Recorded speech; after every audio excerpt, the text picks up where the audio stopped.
هنا معايا باذنجان، معايا شرايح من الفلفل، شرايح من الطماطم، شرايح من البصل، حوالي حبايتين كده من الباذنجان الشرايح، وهنا برضو معايا حبتين من البطاطس الشرايح. تعالي كده نبدأ مع بعض نعمل وصفة كده، نجرب الطاجن الشيرين وده كده هدية عيد الأم. كل سنة وحضراتكم طيبين. يا ترى مين هيقول لي بقى كل سنة وانتم طيبين؟ كل سنة وحضراتكم طيبين، وكل أم طيبة وبخير. يعني ندخل واحدة كده وواحدة كده، يبقى شكلها حلو ويبقى كله باين جميل عشوائي كده.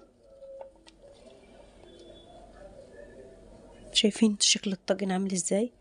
بجد بيتكلم كده. كنا نحط كده شرايح من البطاطس، شرايح من الباذنجان، شرايح من البطاطس تاني. حاجات بسيطة تقدري تعمليها، والطاجن ده بيطلع طعمه حلو. كمان لو حد عامل دايت ليه طعمه حلو جدا وبسيط، كمان مش مكلف، وطاجن خضار حلو قوي. احلى فراخ لو عاملاه بالفراخ تاكليه، ممكن تعمليه بالفراخ، ممكن تعمليه ساده زي ما احنا عاملينه، يعني اي حاجه عندك. شايفين اللون والحاجات الحلوه البسيطه دي؟ ممكن تكتري باذنجان، ممكن تكتري البطاطس. احنا عملنا شرايح كده وشرايح كده. كده الفلفل شرايح من كده تمام. طماطم كده وبصل. ايه رأيكم في الجمال ده؟ شايفين شكل الطاجن عامل ازاي كده؟ عشان يبقى كل حاجة باينة معانا. جميل جدا وبسيط. معلقتين من الصلصة تنزل عليهم بنص لتر من المية، ومكعب مرقة وملح وفلفل اسمر، مش اكتر من كده. طماطم عادي خالص، حوالي كده نص لتر من عصير الطماطم. ما حطيتش اي انواع من الزيت ولا اي حاجة من طاجن كده.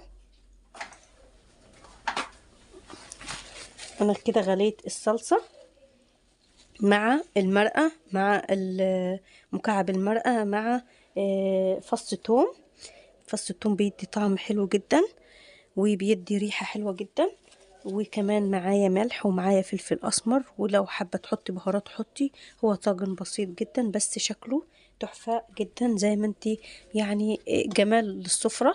هنا هغطيها بورقة زبدة واحطها في فرن تكون درجة حرارة 200 مسخنينها قبليها.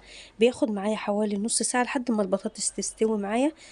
هقفلها كده بورق زبدة فويل، وبعد كده هنحطها في الفرن ونشوفها بعد الفرن عاملة ازاي. وهنا تعال نشوف الطاجن، بجد تحفة جدا وريحته حلوة جدا. بنروح علشان اديكي شايفين الجمال.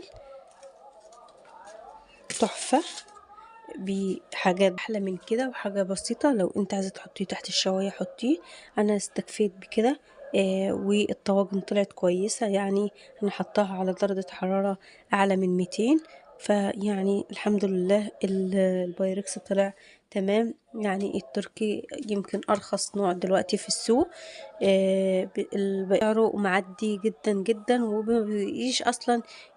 مش كل الناس بقت تجيبه، حتى المحلات الكبيرة بطلت تجيبه لانه بسعره عالي جدا. فيعني حاجة بسيطة، بيطلع شكل الاكل حلو وبسيط، وتجربوه بحاجات بسيطة وريحته تحفة جدا، وينفع صيامي وينفع حاجات صحية. يعني ينفع ليه لو حد عامل دايت او اي حاجة، وممكن تزودي الصلصة فيه لو انت حابة فيه الصلصة كتير.